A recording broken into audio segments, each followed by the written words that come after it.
अंजना ये विधान करती हूँ कि विवाह के समय जिन इंद्र आदि देवताओं, कुबेर आदि दिक्पालों के साक्षी में मैंने अग्नि के फेरे लेकर महाराज केसरी से नाता जोड़ा था,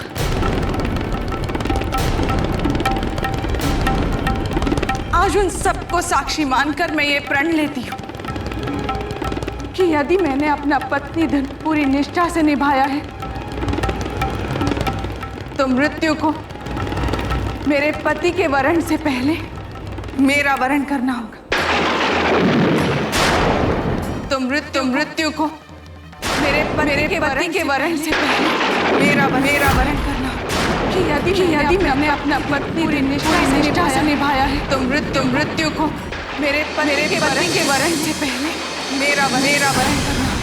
कि यदि मैंने अपना पत्नी पूरी निष्ठा से निभाया है तो मृत्यु को मेरे पति के वरण से पहले मेरा वरण करना होगा।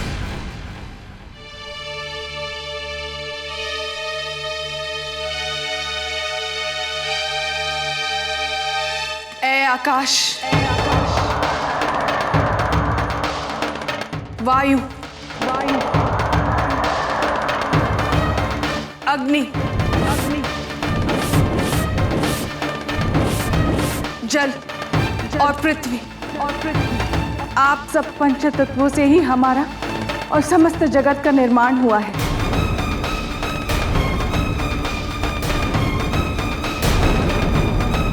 आप सब पंच तत्वों के अधिष्ठाता भी सुन लें। मैं आज इन पंच तत्वों को अपने इस वचन में बांधती हूँ कि मेरे पति के देह से पहले मेरे देह को पंच तत्वों में विलीन करना होगा आप सबको।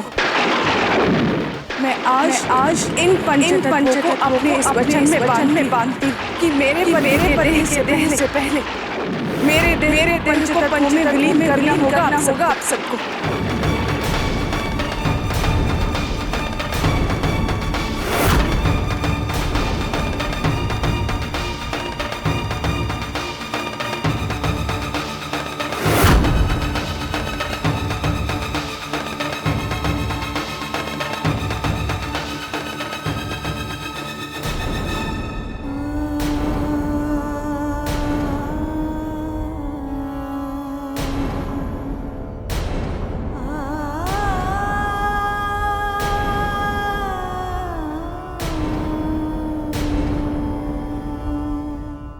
स्वामी, आप ही मेरा जीवन है और आप ही मेरा संसार।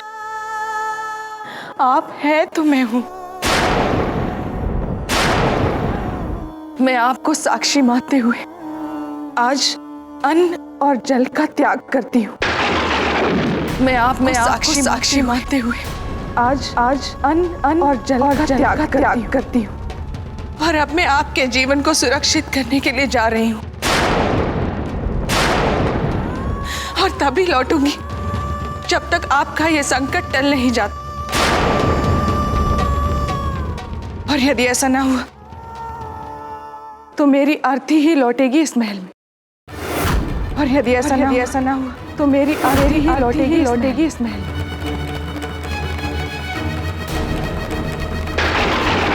मैं आपको साक्षी मानते हुए आज अन्न और जल का त्याग करती हूँ और अब मैं आपके जीवन को सुरक्षित करने के लिए जा रही हूँ और तभी लौटूंगी जब तक आपका ये संकट टल नहीं जाता।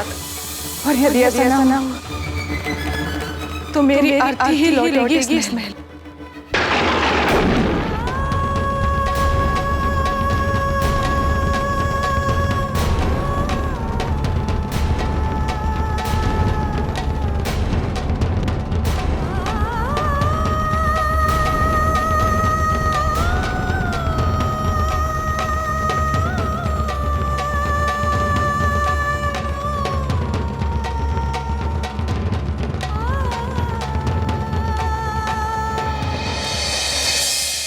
नारायण नारायण। देवर्षि, ये तो विकट प्रतिज्ञा कर ली है महारानी अंजना ने। केसरी का जीवन तो संकट में है ही, किंतु अंजना देवी ने भी अपने पतिव्रता धर्म के बल पर अपने जीवन को उनके साथ मिला लिया है। नारायण नारायण। अब तो नारायण ही जाने कि क्या होने वाला है। किंतु देवर्षि, अब तो हनुमान जी के समक्ष और भी विकट स्थिति उत्पन्न होने वाली है। पहले तो उन्हें केवल अपने पिता के जीवन की ही चिंता थी, परंतु अब तो उनकी माता का जीवन भी संकट में है। देवताओं, प्रभु ने भी तो पृथ्वीवासियों का जीवन चुना है, तो उन्हें भी पृथ्वीवासियों की भांति कड़ी परीक्षाएं देनी होंगी। नारायण नारायण। किंतु देवर्षि, समय अत्यंत कम है, और इतने कम समय में यदि महारानी अंजना की प्रतिज्ञा पूरी नहीं हुई, फिर क्या होगा? अब हनुमान जी अपनी माता और अपने पिता दोनों के जीवन को कैसे बचा पाएंगे?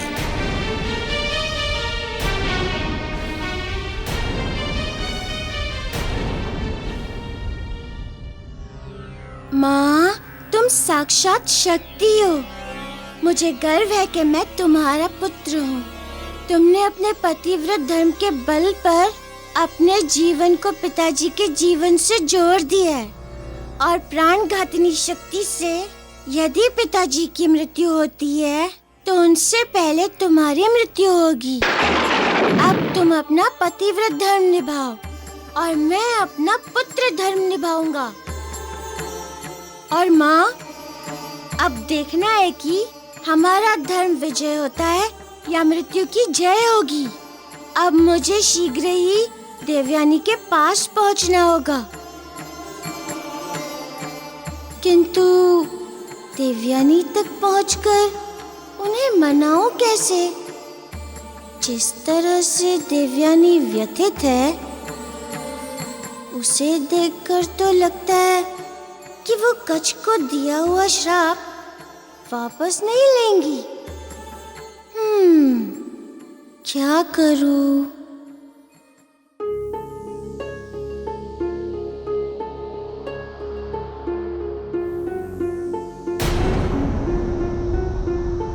ये मंत्री नगरवासियों से क्या बातें कर रहा है? मंत्री जी, हमने इस और वानर वेशधारी असुर को देखा था। किंतु तुम्हें ऐसा क्यों लगा कि वो वानर नहीं असुर है? क्या उसने किसी पर आक्रमण किया था? नहीं, आक्रमण तो नहीं किया था, लेकिन उसके हाथ में एक गदा थी। एक बालक गदा क्यों रखेगा?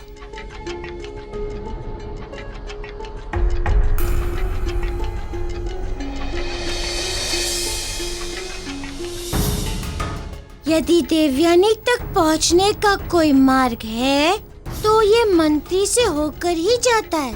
ये मंत्री बहुत सहृदय लगता है।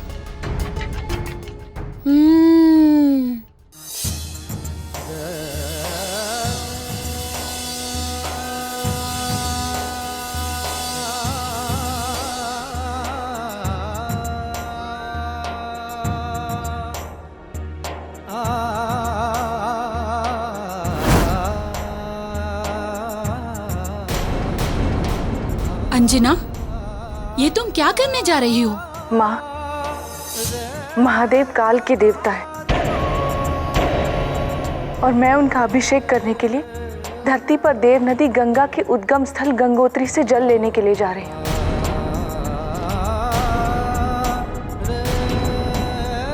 यदि महादेव प्रसन्न हुए तो स्वामी के प्राण बच सकते हैं। पुत्री, तू बावरी हो गई है क्या? अरे, गंगोत्री का मार्ग बहुत ही दुर्गम है। वहां से जल लेकर आना कोई सहज कार्य नहीं है पुत्री।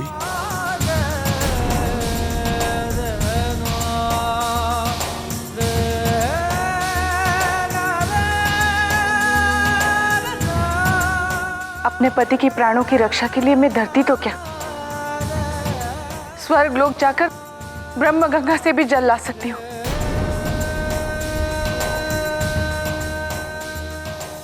ये तो मात्र गंगोत्री के जल का प्रश्न है।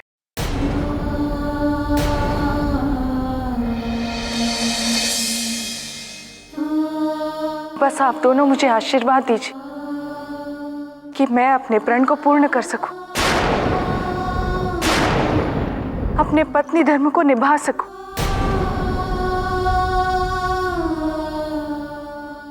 अंजना, आज तक किसी स्त्री ने ऐसा नहीं किया है। मैं करूंगी और ये सिद्ध कर दूंगी कि स्त्री जब कुछ ठान लेती है तो उसे पूर्ण करके ही रहती है। तो पुत्री, इसके लिए तुम मंत्री जी या सैनिकों को भी तो भेज सकती हो। नहीं माँ, ऐसे कार्य स्वयं ही करने पड़ते हैं, तभी उसका पूर्ण फल मिलता है। हट मत करो पुत्री, ये कार्य महारानी जी,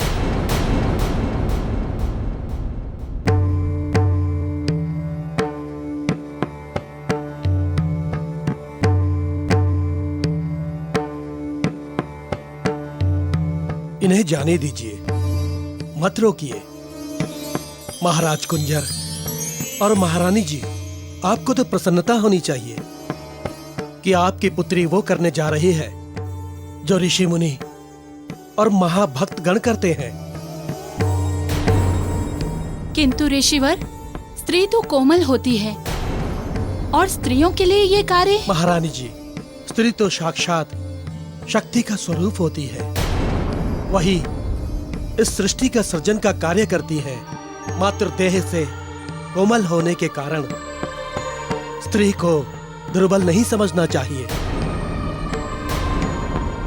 देवी अंजना ने जो संकल्प लिया है वो कठिन अवश्य है, पर असंभव नहीं।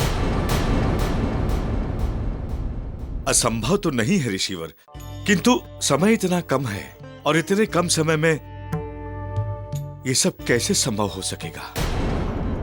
दृढ़ इच्छा शक्ति और पतिव्रता धर्म के समक्ष तो समय भी रुक जाता है।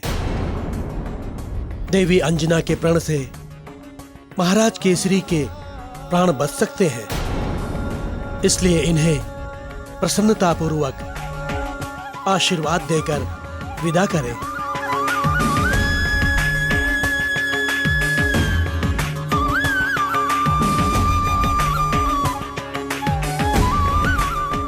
ठीक है पुत्री, मेरा आशीर्वाद तुम्हारे साथ है। तुम अपना प्रण पूरा करो और अपने पति के प्राण बचा लो। हाँ पुत्री, जाओ। तुम्हारा ये महान प्रण संसार के सभी स्त्रियों के लिए प्रेरणा का स्रोत बन जाएगा और तुम्हारी इस कांवर यात्रा को इस धरती पर तब तक स्मरण रखा जाएगा जब तक ये संसार रहेगा। निश्चिंत होकर जाओ अंजना, हम दोनों का आशीर्वाद सदैव तुम्हारे साथ है।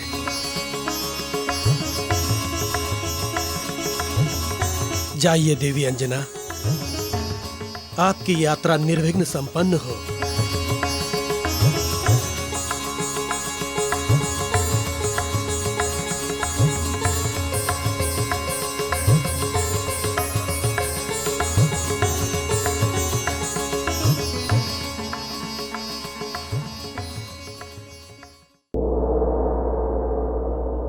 नहीं नहीं नहीं नहीं, पराजय पराजय पराजय।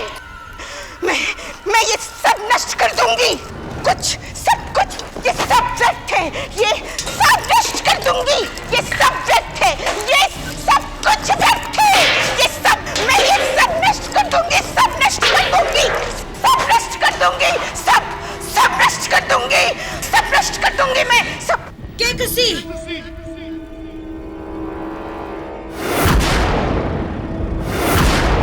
क्यों उद्विग्न हो केकसी? क्या आपको नहीं पता कि मैं क्यों उद्विग्न हूँ? देवी माँ, आप महाशक्तिशाली हैं, फिर भी आपकी तीनों अस्त्र असफल होकर लौट आए हैं।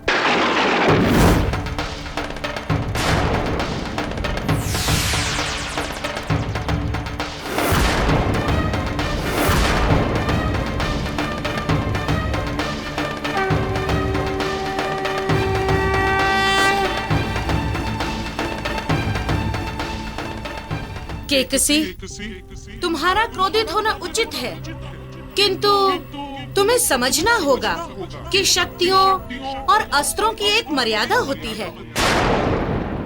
और विष्णु देव का सुदर्शन चक्र इस संसार का सर्वश्रेष्ठ अस्त्र है। और विष्णु देव का सुदर्शन चक्र इस संसार का सर्वश्रेष्ठ अस्त्र है। और उस अस्त्र का इस संसार में कोई सामना नहीं कर सकता। तुम बस धैर्य रखो। धैर्य?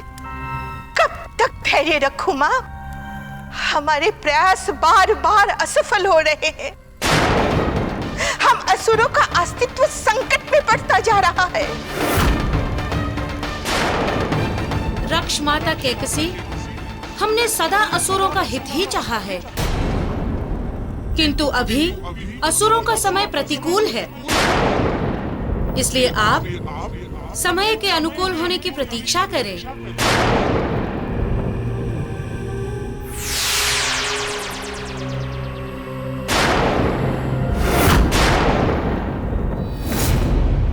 विष्णु विष्णु विष्णु विष्णुदेव!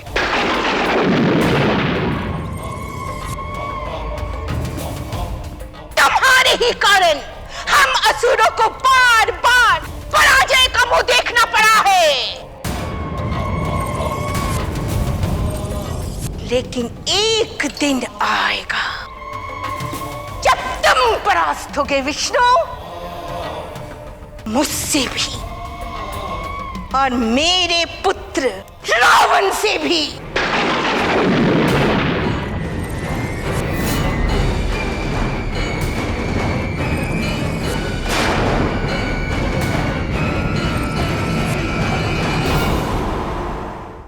पहले हमें यह पता लगाना होगा कि वो वानर बालक है कहाँ। रुक जाओ। हट जाओ मेरे रास्ते से, मुझे रोकने का प्रयास मत करना।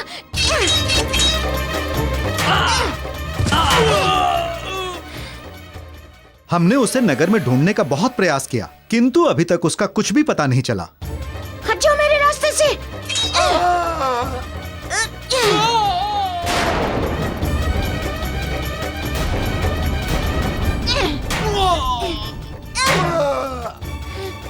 ये शोर कैसा है? ये तो सैनिकों के चिल्लाने की ध्वनि है।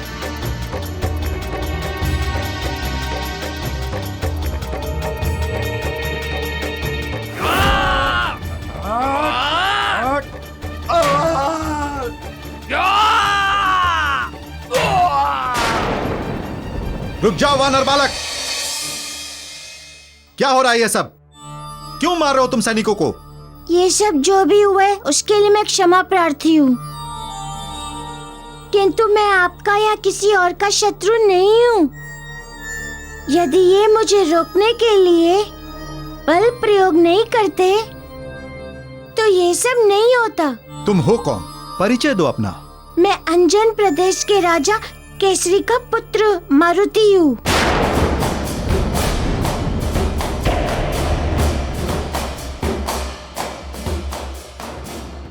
वानर राज केसरी के पुत्र हो तुम?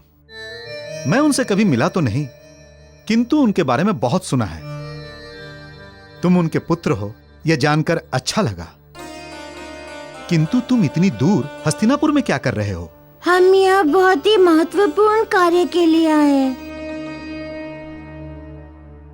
हमें तुम्हारी सहायता करके प्रसन्नता होगी मारुति। बताओ क्या बात है? मेरे पिताजी पर शक्ति का प्रहार हुआ है और अब वे मरणासन स्थिति में हैं। आपकी सहायता से उनके प्राण बच सकते हैं। ठीक है, आओ मेरे साथ।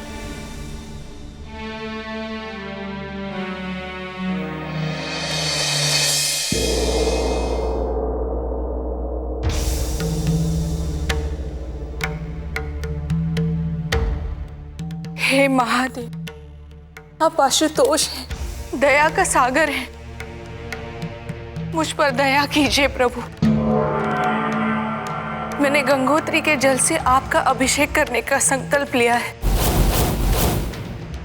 और जब तक ये संकल्प पूर्ण नहीं हो जाता मैं अन्न और जल ग्रहण नहीं करूंगी। और जब तक ये संकल्प पूर्ण नहीं हो जाता मैं अन्न और जल ग्रहण नहीं करूंगी। आपको मुझ पर कृपा करनी ही होगी। मेरे पति का जीवन बचाना ही होगा। मेरे पतिव्रत धर्म की लाज रखनी ही होगी आपको।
महारानी देवयानी के श्राप के कारण कच्छ संजीवनी विद्या के मंत्र भूल गए हैं और मेरे पिताजी का जीवन बचाने के लिए कच्छ के श्राप का दूर होना आवश्यक है। इसीलिए मुझे आपकी सहायता की आवश्यकता है।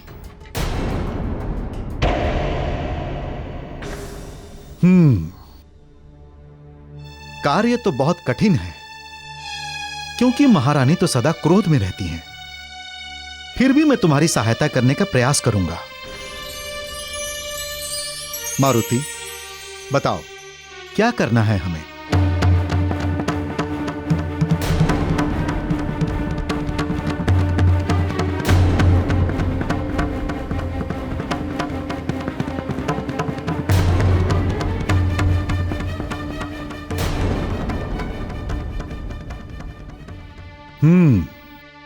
योजना तो तुम्हारी अच्छी है मारुति, किंतु तनिक सी भी चूक हुई ना तो न जाने कौन कौन और श्रापित हो जाएगा, क्योंकि महारानी के क्रोध के समक्ष किसी की नहीं चलती।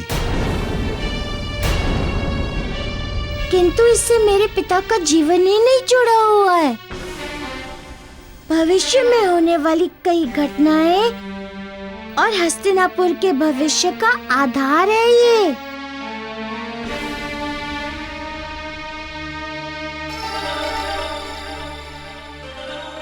आश्चर्य है मारुति कि इस नन्ही सी आयु में तुम ये सब कैसे जानते हो? हमारे गुरुदेव ऋषि मतंग त्रिकालदर्शी हैं, उन्होंने ही सब बताया है।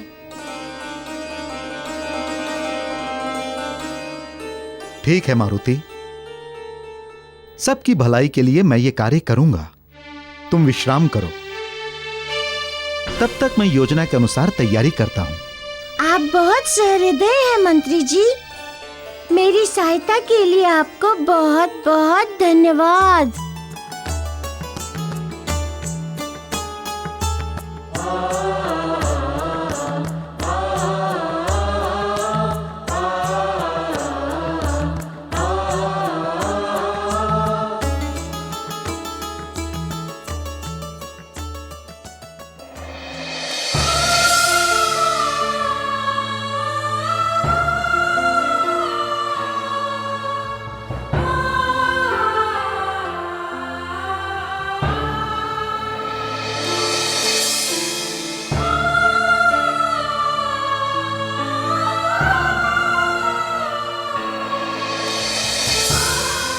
माँ, तुम कावड़ लेकर इस कठिन यात्रा पर निकल पड़ी हो।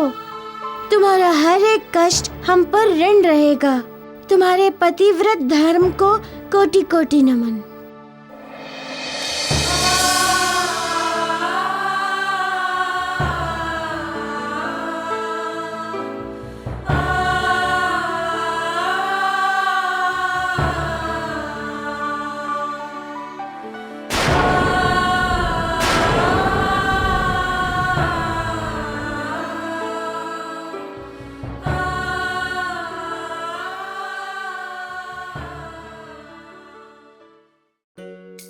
नारायण नारायण, धन्य है नारी और नारी का पतिव्रत धर्म।